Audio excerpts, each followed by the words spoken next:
係我冚唪唥嘅家產，冚唪唥家產嘅單啊！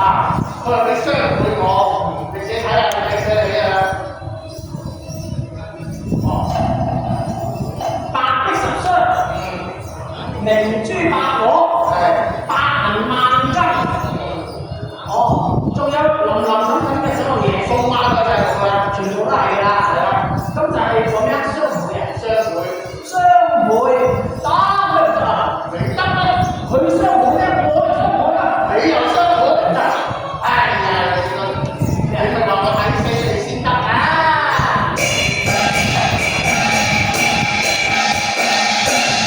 你咪話阿細粒，我就唔講道理嘅，咪話我今時就提死你，只要你理得出一運，我花銀就可以嫁俾你咯。既然係咁，等我自己諗佢，聽佢咁嘅聲氣嘅，點會嚇得到人死？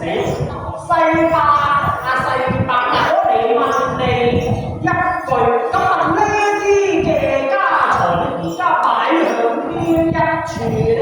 家財就梗係放喺個床下，喺個夾內底啦。擺喺個夾內底，你有冇揾鎖嚟鎖起佢啊？梗係揾鎖嚟鎖起佢啦。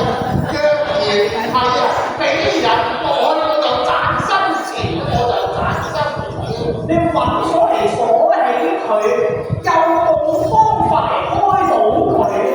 當然要用特製嘅鎖匙啊！你要揾下余文式，攞到羅徐咁大嘅鎖匙啊，先至可以開到嗰把鎖，然之後先可以開到佢嘅。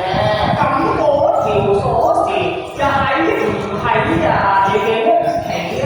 嗰條鎖匙就唔喺我屋企，你去問下余文式，方可知其一共二，方知其一共二咧。我問佢攞鎖匙，若果攞咗第二條，我又唔知點處理喎。係唔係同你嗰一本應該講翻明一夜你就